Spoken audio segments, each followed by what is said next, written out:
Мырзаев Кадыр чоң атабыздын үй бүлөсү, балдары, кыздары бүгүн Аллах Таалам өзүнүн меримдүүлүгү, ырайымдуулугу менен силерге мүмкүнчүлүк берип, бул жалган дүйнөдө туруп, бейиште касыр салдыңыздар, бейиштеги касырыңыздар куттуу болсун. Рахмат. Алла разы болсун. Өтө сонун. Алла камыңызды башаштык берсин. Чындап эле өзү Алла разы болсун. Айтыла турган сөздөр көп го, бирок Кудай буйруса, биз мактабайлы, Алла Таала кыямат күнү периштелерге мактасын. Биздин мактообуз Аллах Тааланын алдында, мактоосунун алдында мындай эле нерсе да. Аллах Таала жараткан пенделер бирөөнү мактаса канчалык укмуш мактайт да. Периштелер, күнөөсү жок периштелердин алдында мактасын сизди Кудай буйруса. Ар бир баскан кадамыңызды бейишке жакындасын. Бардыгына үлгү болуп калыңыз. Бардыгы сүйүнүп, бардыгы кубанып турат. Чын адамдар көрүп максат кылып, план кылып кетип атат. Биз дагы балабыз болсо ушундай болсун, биз дагы бай болсо ушундай боло эле деп. Алла мүмкүнчүлүк берсин. Кана эми элибизде, журтубузда ар бир бай, ар бир мүмкүнчүлүгү барлар сизге ушундай мечит медреселерге жумшаганда эч бир айыл, эч бир жер мечит медресеге муктаж болбойт эле. Дуа кылабыз биз дагы көп иншалла. Ар бир инсанды Аллах Таалам сиздердей кылсын. Сахабалардын жолун жолдогон, пайгамбарыбыздын толук суннат амалда жашаган, толук шариатта Куран менен жашаган инсандардан кылсын. Кудайыңыздан разы болуңуздар. Рахмат. Алла кабыл кылсын сиздерди да амалыңыздарды.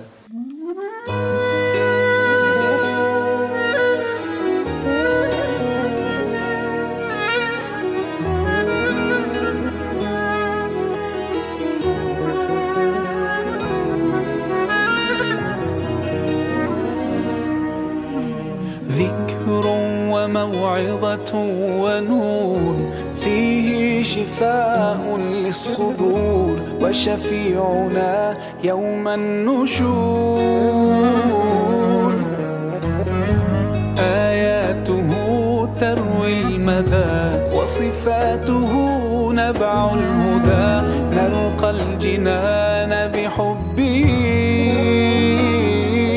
لن تستقيم حياتنا إلا به هو القرآن والفرقان إليه تنصت الأكوان وفيه تعطر الآذان والقرآن ضياء يملأ الآفاق ونور يبعث الأشواق وفيه محاسن الأخلاق Bismillahirrahmanirrahim. Bugün özgöçe, başkaça gün elhamdülillah. Жалпы musulmanlar sүйүнө турган күн. Ахиретте бактылуу болушуна себепчи боло турган күн.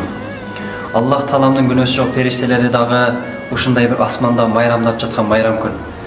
Ошол жер бетиндеги асмандагы ушундай бир өзгөчө Аллах Тааламдын меримине, ырайымына себеп боло турган, майрамга себеп болуп турган ушол Мырзаев Кадыр чоң атабыздын балдары. Ошонун катарында мына кабыл ажыбыз Аллах Таалам кабыл кылсын. Аллах Таалам кимге жакшылык кааласа, ошол адамдын жүрөгүнө салат. Ушул жерге ушундай бир медресе салуусуна Аллах Тааламдын ыйык дини сакталуучу, Аллах Тааламдын ыйык дини таркалуучу, Аллах Тааламдын ыйык Куранын үйрөнүүчү, Аллах Тааламдын ыйык Куранын үйрөтүүчү ушундай бир каарыкана ачылып отурат. Бул жерде канчалаган биздин уулдарыбыз, балдарыбыз Куран үйрөнүп, Кудай буйруса келечекте Аллах Тааламдын ыйык Кураны ар бир үй бүлөгө баруусуна себеп болот.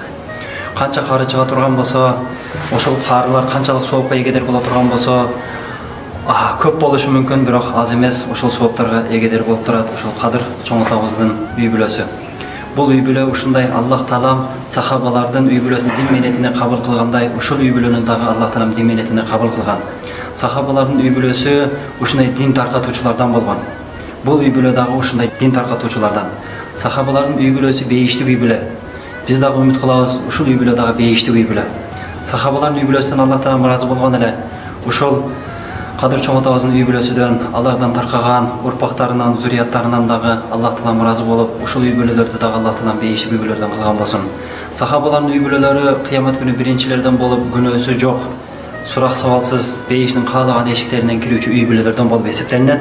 Аллах Таалам ушул Кадыр чоң атабыздын үй бүлөсүндө дагы кыяматка чейин урпактарыны, зурияттарыны дагы Аллах Таалам биринчилерден болуп бейиштин каалаган эшиктеринен кирүүчү үй бүлөлөрдөн кылган болсун.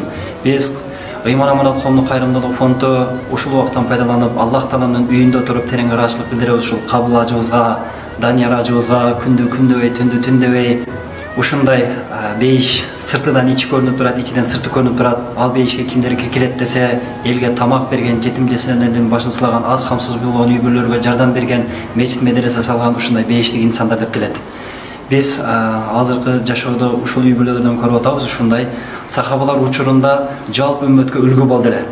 Бүгүнкү күндө ушул Кадыр чоң атабыздын үй-бүлөсү дагы жалпы элибизге үлгү болуп отурат. Келечек мундагы, жашы дагы, карысы дагы ушул үй-бүлөлөрдөн үлгү ала турган, ушундай бир үлгүлүү үй-бүлөлөрдөн болуп отурат. Ушул убакыттан пайдаланып, бардыгыбыз алакан жайып, Аллах Тааланын мээримин, арайымын үмүт этип дуа кылабыз. Артынан ушундай балдарды тарбиялап өстүргөн Раман Кадыр чоң атабыздын дагы кабыры кең, кабыры нурлуу, кабыры бейиштин бир бакчасы болсун. Аллах Таалам өзүнүн сүйкүмдүү пайгамбарларына, өзү ыраазы болгон сахабаларына кабырда кандай мамиле кылып жаткан болсо, ушул чоң атабызга да ошондой жакшы мамиле кылган болсун. Кабырдын тынчтыгын, кабырдын бактылуулугун берсин, кабырдын кеңдигин берсин. Сахабалар кабырда кандай ырахат алып жаткан болсо, ушул чоң атабыз да кабырда ушунчалык ырахат алып жаткан болсун. Кыямат күнү Куран сүйүүчүлөр биринчилерден болуп бейишке кире турган болсо, аалымдар биринчилерден болуп бейишке кире турган болсо, пайгамбарлар биринчилерден болуп бейишке кире турган болсо, ушул үй-бүлөлөрдүн алдында туруп ушул Кадыр чоң атабыз дагы биринчилерден болуп бейишке кирсин. Урматтуу мусулман бир туугандарым, Билал радиаллаху анху биринчилерден болуп пайгамбарыбыздын төбөсүн бейишке жетелеп келет. Ушул агаларыбыздын атасы Кадыр чоң атабыз ошол пайгамбарыбыздын төбөсүн айдап келгенге Аллах Таала мүмкүнчүлүк берсин. Ассаламу алейкум ва рахматуллахи ва баракатух.